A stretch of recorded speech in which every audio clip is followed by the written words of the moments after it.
Compré y leí este libro que me parece fascinante, me pareció fascinante, que se llama Spinoza en el Parque México.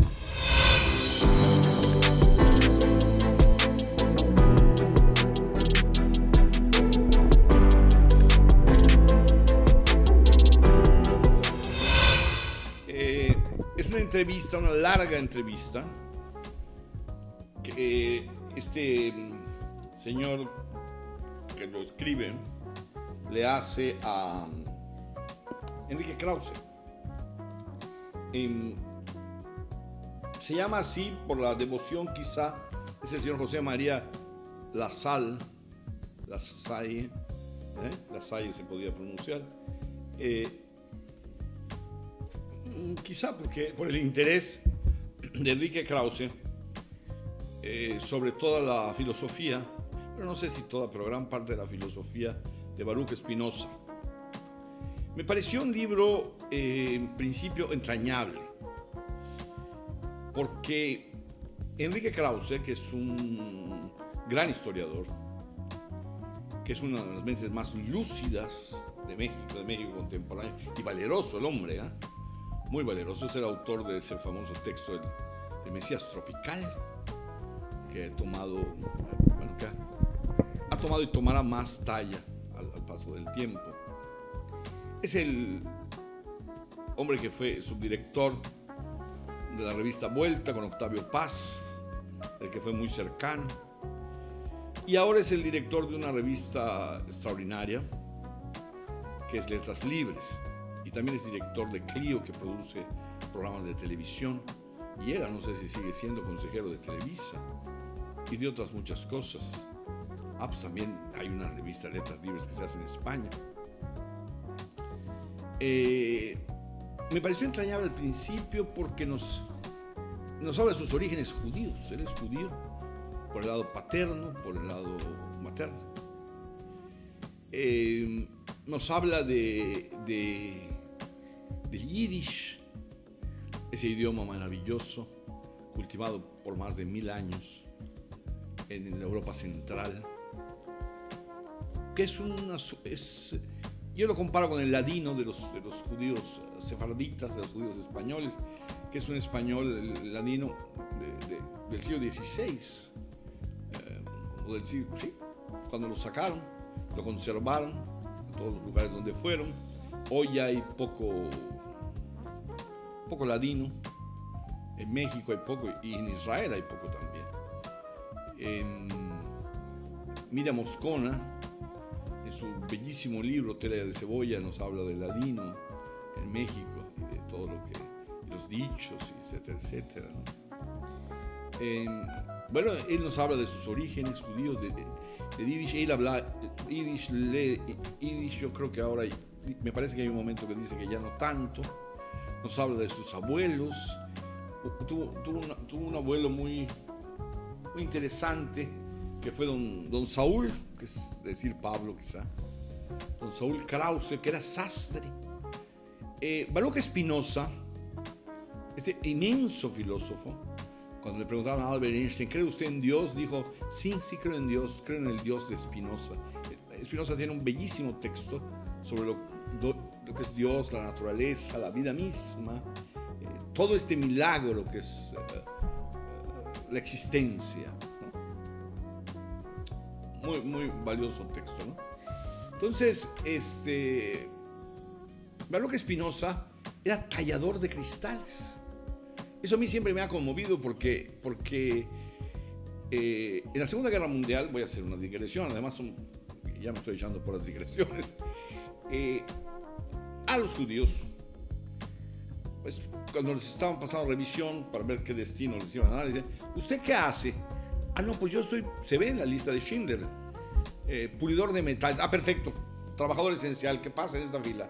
¿Y usted qué hace, señor? Yo doy clase de literatura, pasa a esta fila, directo a los hornos. ¡Hala! A quemarlo en vivo, porque no es trabajador esencial. ¿Usted qué? Yo doy clase de flauta, soy flautista. ¡Hala! Lo pasen por acá, a quemarlo vivo. Pero Baruch Spinoza, ese inmenso filósofo, era pulidor.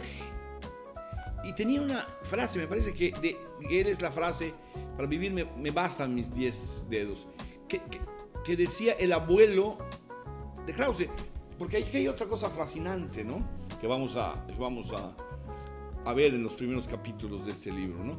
Estos judíos inmigrantes de los años 20, de los años 30, como casi todos los judíos, eran gente culta, gente que había leído la literatura, que había leído a Chekhov, que había leído a Tolstoy, que había leído a Dostoyevsky, los rusos, que había leído a todos los que escribían en Yiddish, a Sharon Alejen, a Ella Pérez, a todos estos famosos, ¿no?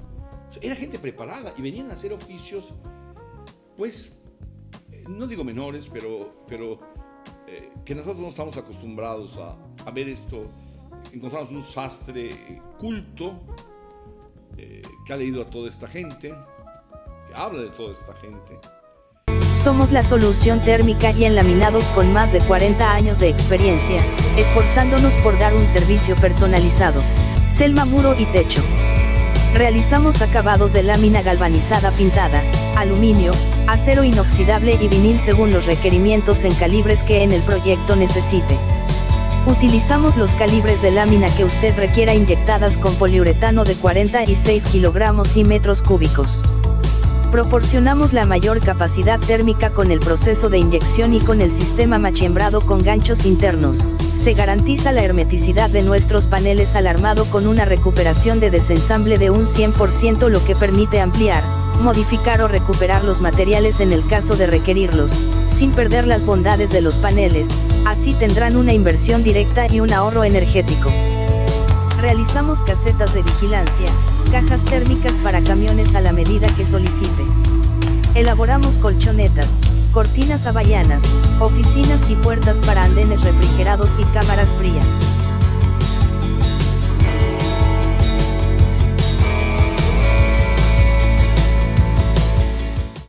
Y al mismo tiempo, es el mismo caso de don David Zabudowski, el papá de Jacobo Zabudowski.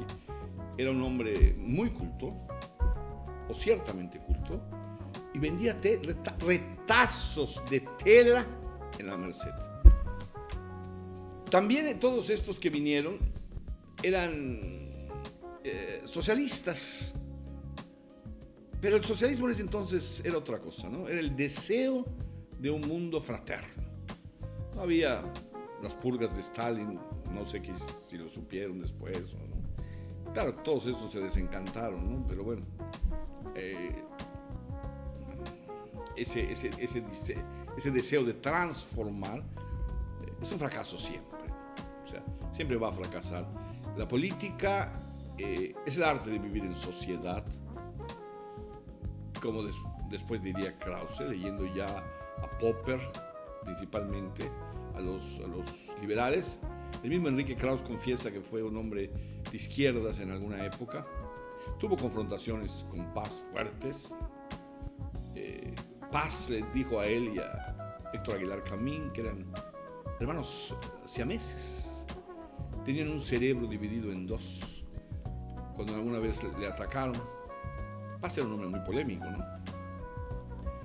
Krause no lo es tanto, ¿no? Entonces ya luego nos habla de sus lecturas, nos habla de su trabajo. Es ingeniero químico. Es ingeniero químico, pero estudió luego historia en el Colegio de México. Es doctor en historia. Hizo un gran trabajo sobre la generación de 1915. Estoy hablando de Vicente Lombardo Toledano. Estoy hablando de don Daniel Cosío Villegas. Estoy hablando de Vázquez del Mercado. Estoy hablando de esta gente tan importante. Don Daniel, él fue un hombre muy cercano además a don Daniel Cosío Villegas, ¿no? Bueno, que hizo una obra de historia de México monumental, ¿no? Descomunal. Bueno, después nos habla de su trabajo en las revistas como editor. Su papá tenía una imprenta. Él es editor de cuna, vamos a decir. Bueno, más o menos, ¿no? Ya después hicieron otras cosas. problemas familiares, económicos, en fin, etc. Él se casa con Isabel Torrent, una mujer que escribe, internacionalista, que yo conocí aquí. Desayuné con ella en el Fiesta Americana, señora, desde luego, muy inteligente. Tuvo 2 hijos, a uno le puso León, en parte, fundamentalmente, por León Felipe, que fue su amigo, el poeta que vino a México y que es tan venerado. Hay una estatua de él en Chapultepec. Como poeta, pues hay ciertas dudas, ¿no? Él tradujo a Whitman y Borges, que era cruel, muy cruel con sus comentarios, dijo que había confundido León Felipe los hipios, o vamos a decir los cantos, los tonos del canto hondo español, con el verso de la Biblia. Yo le recomiendo mucho este libro. Hay que acercarse mucho a este hombre. Ha librado batallas muy importantes, muy valientes, últimamente, por el pueblo de México. Fue un hombre que, cuando Trump nos agravió, fue una voz importantísima, hasta en los Estados Unidos, que le respondió a Trump con una lucidez tremenda, memorable. También ha hecho ver muchas cosas al actual gobierno y a otros. Hizo que la presidencia imperial, que es una serie de volúmenes muy importantes sobre los presidentes. No le gustó esto a Carlos Salinas de Gortari, porque le puso el presidente que quiso ser rey, se molestó. En fin, es un hombre que merece todo el respeto. Está cumpliendo 75 años, me parece, dice aquí, no lo sé. Nació en el 47, está cumpliendo muchos años. Merece todo el respeto del pueblo de México. Es uno de nuestros grandes intelectuales, y este libro sumamente ilustra mucho sobre México, ¿no? Muchísimo sobre el México contemporáneo. Héctor Aguilar Camín, en La Guerra de Gallo, produce una frase, me parece que es un aforismo precioso, ¿no?